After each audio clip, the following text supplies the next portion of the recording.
down below. Feel free to leave nice comments down there. And remember, if anyone else can do it, you can do it too. That I promise you. Now, this that we're going to be working on today is a Ford Escape 3.0. This is going to be the same thing as the Mercury Mariner with the 3.0. This is going to cover all the years that have the 3.0 and should help you if you blew out a spark plug and then blew them threads out of there. What a nightmare it seems like. But I'm here to tell you, it's not that bad. You can do it. I guarantee you. Just follow these instructions that I give you down here. And if they're helpful, at nighttime while you're sleeping, turn on one of the Clayway Sweet playlists from my channel homepage. Turn the volume down on that old computer. Let them play from front to back. Because that's how I make money on YouTube. It's only 0.2 of a cent. But it's better than nothing. Okay, so back here, and I've already took a bore scope and I looked down inside the holes and the threads are all gone. So we're going to end up repairing this. So the kit that I'm going to be using to repair this Ford 3.0 is going to be a 5.4 3-valve 4.6 3-valve engine kit, and it looks like this. And now I've done this procedure already, videos all shot, all that stuff, so I know that this works. This worked really well for the 3.0. I don't know why it's not marked on the instructions that it does, but it certainly worked well in this situation. I don't know the different kits that are out there to get this. This was the one that I bought. This was about $100. Wasn't super cheap, but I wanted to make sure that it was going to work. If it was going to work, I bought the more expensive kit to be able to do it. Okay, so we're not going to, it's going to look like a lot of stuff is here, but we're not going to need a ton of stuff. We're going to need our spark plug thread kit, repair kit. Now, this particular thread kit, repair kit, is for the Ford Triton 5.4 V8, 4.6 V8. I'm pretty sure it's going to work in this application, so that's why I'm using it. If it doesn't work, you won't ever see the video. Need a little light. Gonna need a screwdriver. This is pretty important. Gonna need some grease. That's extremely important. Gonna need a spark plug socket remover. We're gonna need to remove the spark plug or insert a new spark plug. Ratchet. Now these things right here, this is a fluid evacuator. I'm going to use it to suck out the debris out of the hole once I get it done. But you could also use a little vacuum cleaner and duct tape a smaller tube to the end of it and suck it out that way. Wet dry vac work really good. In addition to all them things, this would be helpful as well. This is gray high temperature RTV. The blue RTV may work, you know, in different colors, but they recommend the gray because it's high temperature, so I'm going to use that. It doesn't really specifically matter what brand you use. Now, before we get going, we need to make sure that our valves are in the right position and they're closed. We're going to do that by making sure that our piston is down, which generally will indicate that the valves are closed so our tool doesn't run into it. We definitely don't want the piston up here like this. We want the piston down inside the barrel. If you're unsure about what I'm telling you, you can take a bore scope. They have many of them that attach right to your phone, so you can look down there and make sure that cylinder is all the way down. But I'm going to show you how to do it with the screwdriver.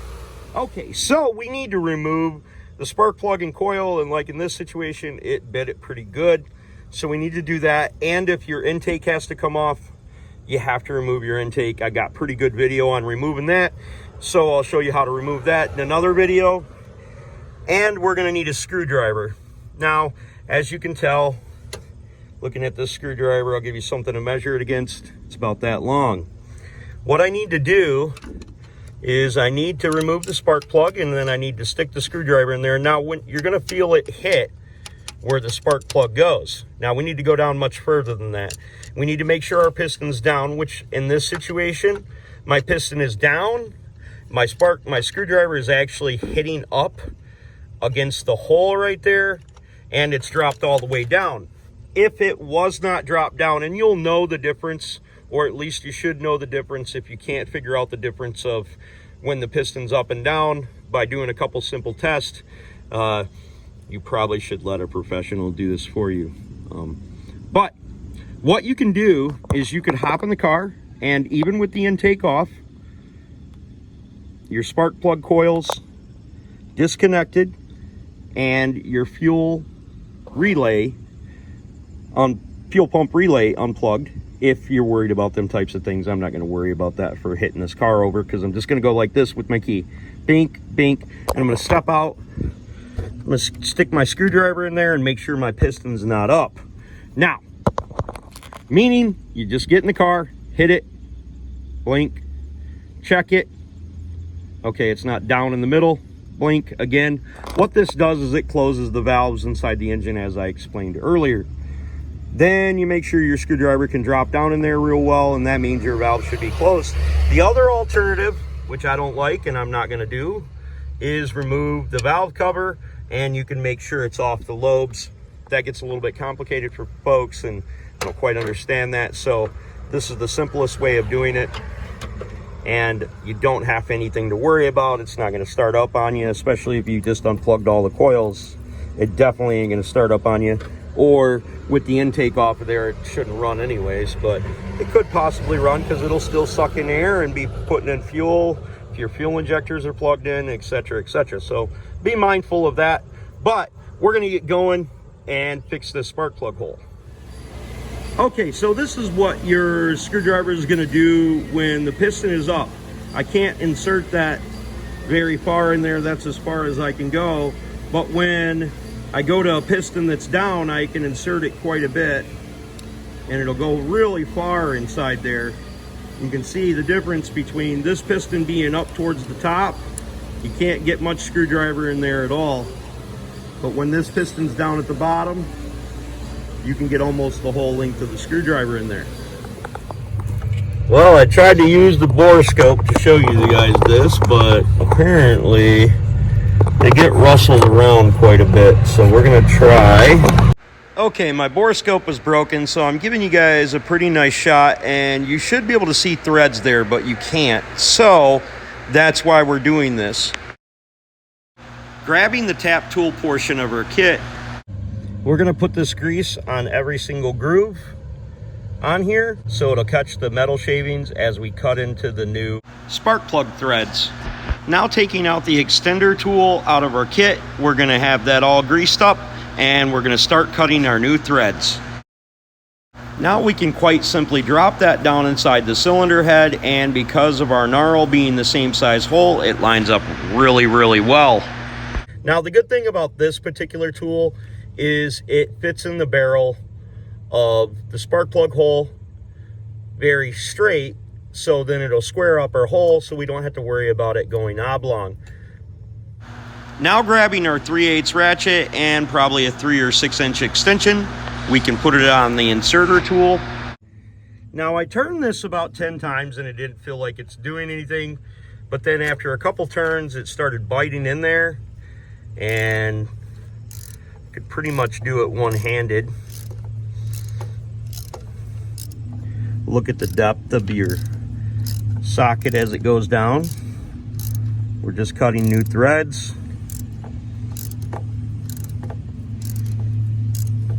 And it should bottom out when it's done.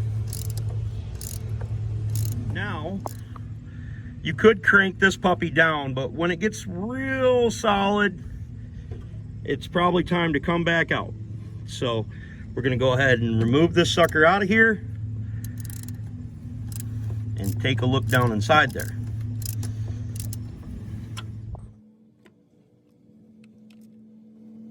The metal shavings, that's why we use the grease. So this is why we need to vacuum it out, because we have a ton of metal shavings on there and we want to get them out of there. Now, another way that you could get them chips out of there is you could put a bunch of grease on the end of your screwdriver, stick it down inside your hole. Hopefully, stick it down inside the hole, run it around, and potentially pull out some chips that way as well. Had most of them cleaned out, but got a couple more. Do that a couple times. Should be able to get them chips out of there.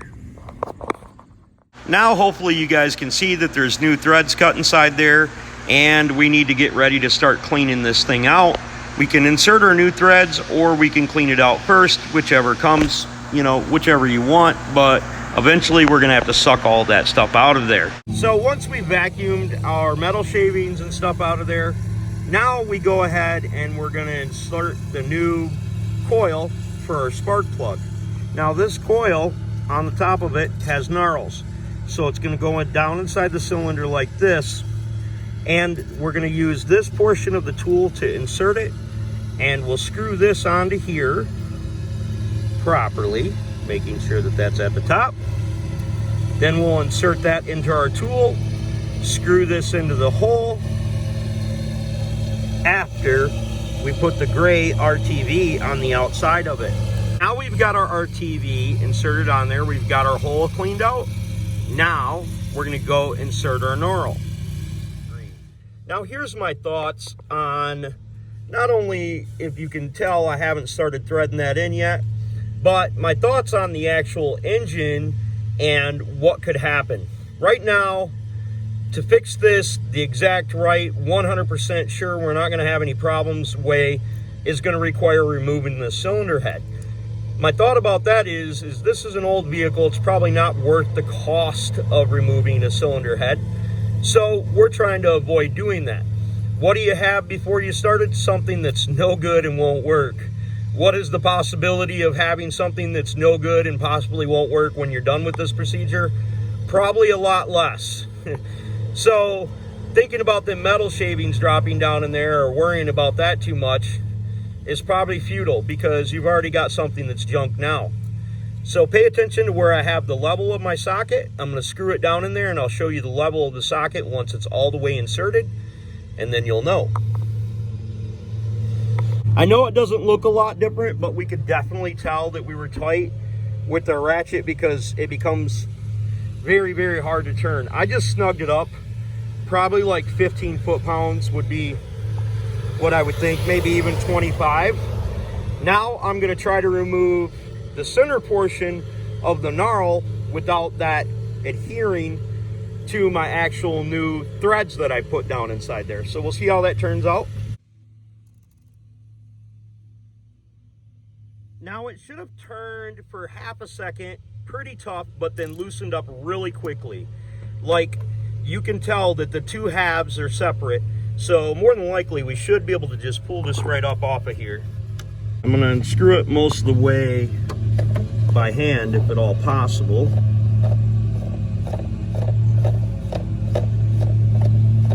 And I'm over screwing it a little bit because I wanna make sure it's out of the threads. And as I screw, I'm gonna pull up on it. So hopefully my inserter, the inserter came out with it, so that's great, and we don't have the threads on there, so that's even more awesome. Now for the last step.